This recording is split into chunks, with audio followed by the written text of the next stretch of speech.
The Indian School of Business launched its PGP Young Leaders in the previous admission cycle, which was 2024, and I am making this video in May 2025. And there are a lot of lingering doubts that candidates and applicants have on their eligibility of the program. When should they write their GMAT or CAT? Whether they should give GMAT or GRE or CAT? Is there a preferential treatment given to the exam? And what is the proverbial cutoff for each of the exams if I'm applying for the PGP-YL? When should I write my essays? Who should I take an LOR from? And when should I apply? Should I apply in round 1 or round 2? And how exactly is the program? So I'll cover all these questions in the form of my thoughts and answers in this video.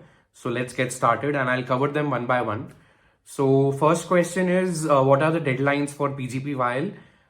Historically speaking, last year the deadlines were December first week, and also the second deadline was March 16, 2025. So December 8th, 2024 and then March 16, 2025. You can only apply once in a year. If you apply in round 1, you can't apply in round 2. Please keep that in mind. And is there a preferential treatment given to round 1 applicants and not round 2 applicants? No, I don't think so. This is the same principle that ISB follows for their PGP candidates, where there are 3 rounds. So I don't think that there is a decrease in likelihood when it comes to a round 2 applicant in PGP as compared to a round 1 applicant, right? So no decrease in likelihood as far as my experience goes for the PGP-YL, be it round 1 or a round 2 application. Now, when it comes to saying that this is the deadline for PGP-YL, when I say deadline, that means that if you have submitted GMAT or GRE, then you have to write the GMAT or GRE before December 8th, 2025, assuming that we have the same deadline in 2025 as well. Let's say round 1 deadline is December 8th. So Sarthak as an applicant has to write the exam, be it GMAT or GRE, before December 8th, so that he can upload at least the unofficial report of his scores.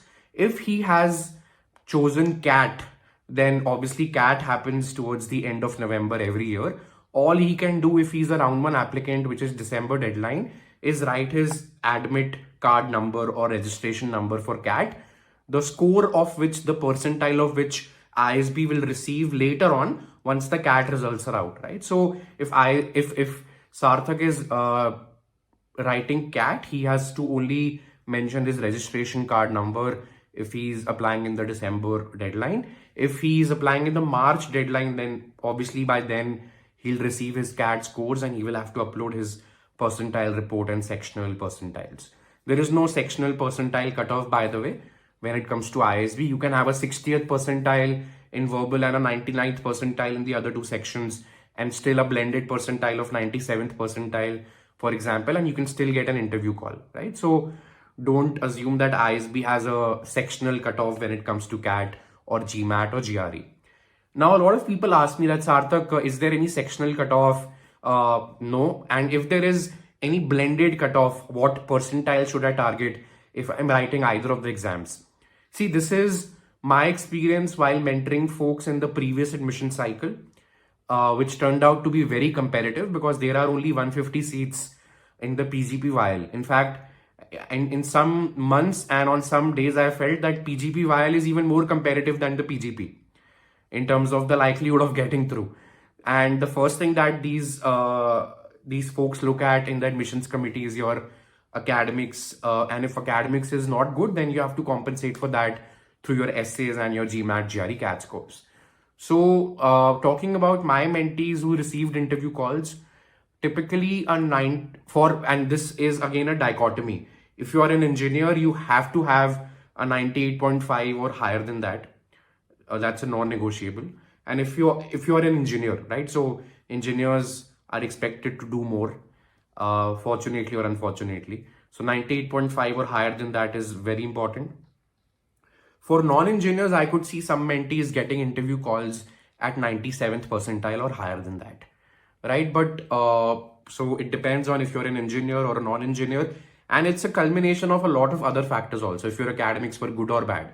So some of my mentees whose academics were good who had a 999 in 10th, 12th college and had a 97th percentile and were a non-engineer got an interview call from ISB. In fact, some of my mentees who had a 645 and a 625 in the GMAT, which is considered to be very low for the PGP-YL applicants, since they had a different background in terms of profession and they had very good academics, they got interview calls and they even got admits as well, right? So I'm not giving you a rule of thumb कि भाई इतना ले आओ आपका admission हो ही जाएगा, right? I'm just telling you that these are good percentiles in a standalone sense, which is 98.5 plus for engineers and 97 plus for non-engineers. When it comes to GMAT, 675 plus for engineers and 665 plus for non-engineers. Typically, it's a function of a lot of things: your prior background, your extracurriculars, your academics. Everything comes together to make a good candidature. It's not only your GMAT or GRE or CAT. So always get your profile evaluated from someone who has been there, done that, before taking a decision of, this should be my GMAT score or GRE score or CAT score, right? And GRE good would be 328 plus for engineers, 326 plus for non-engineers in a standalone sense, right? There has been a scenario where one of my mentees got an interview call at 325 and she got through, right? Because she had a very good academic background and she had a lot of extracurriculars, including president of the sports club in school and college and also coordinator of the placement cell. Just giving you examples, right? So always get your profile evaluated. It's a holistic evaluation that ISB does. They are not glued to your GMAT or GRE or CAT score to give you an interview call, right? But 675 non-engineers, 675 engineers, 655 non-engineers, these are good scores. But if you have had a gap year or low academics, increase the threshold by 20 points automatically, right? Or by 2-3 marks for GRE. So if you are an engineer who has had okay academics and don't have a lot of extracurriculars, aim for a 330. 330 should be on your radar. In parallel, you should start building your profile, let's say in April or May, before December comes, right? Because as I told you, ISB looks at your essays, your GMAT, your extracurriculars, your internships, your academics, before deciding to give you an interview call. And another thing is, so when it comes to applying, that means you have to submit your GMAT or GRE scores in round 1 or your CAT registration number, or if it's you being a round 2 applicant, then all of your 3 scores would be out by then. You have to submit 3 essays. You have to submit a letter of recommendation. You have to submit a CV as well that you will make basis the ISB format. Now, when it comes to the essays, there were 3 essays last year, and I had talked about the YL essays in a different video altogether. I'll mention it in the description of this video. You can watch it. I'll not bore you with that again because it was a good 13-minute video where I talked about how I would attempt the essays. I'll just make you recall the topics. The first essay prompt was talk about a personal situation where you went out of your way and took charge and took informal authority. A personal situation, not a college crisis or a campus event or an internship, a personal situation. And it can be with a family or a family member or a friend or a peer or a parent or a cousin or a relative. It can be a healthcare crisis or a financial crunch, or somebody going through an academically precarious situation. It was 400 words. And what did you learn about yourself from that situation in terms of leadership traits? Difficult essay, not to write, but to think upon in terms of a topic. A lot of our mentees took a lot of time to think of a proper situation, which was really personal, a situation where they did not have authority. They were not expected to influence an outcome or initiate a turnaround, but still they were able to do so.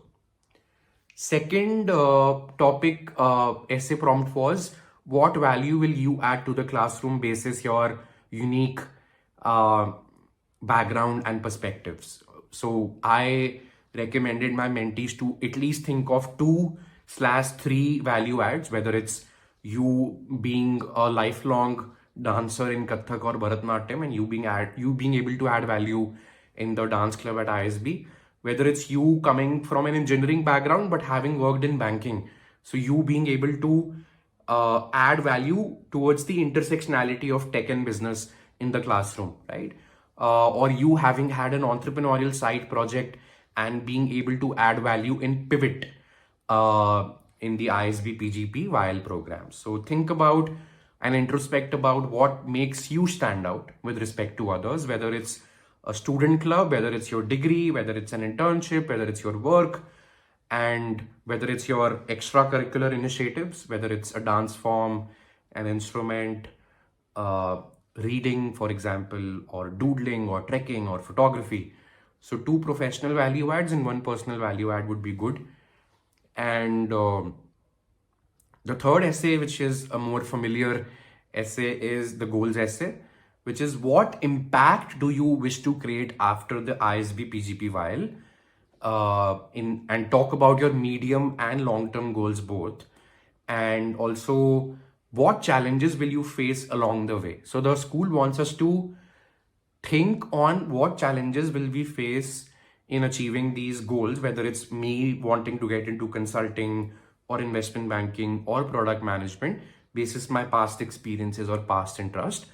And if I don't pursue the PGP-YL, what challenges will I face along the way? So this requires some introspection because it's a 250 word long essay and you have to mention a lot of things, which is how did I get an interest or inclination towards investment banking?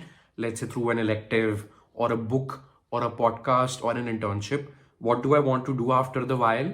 What are my medium and long-term goals?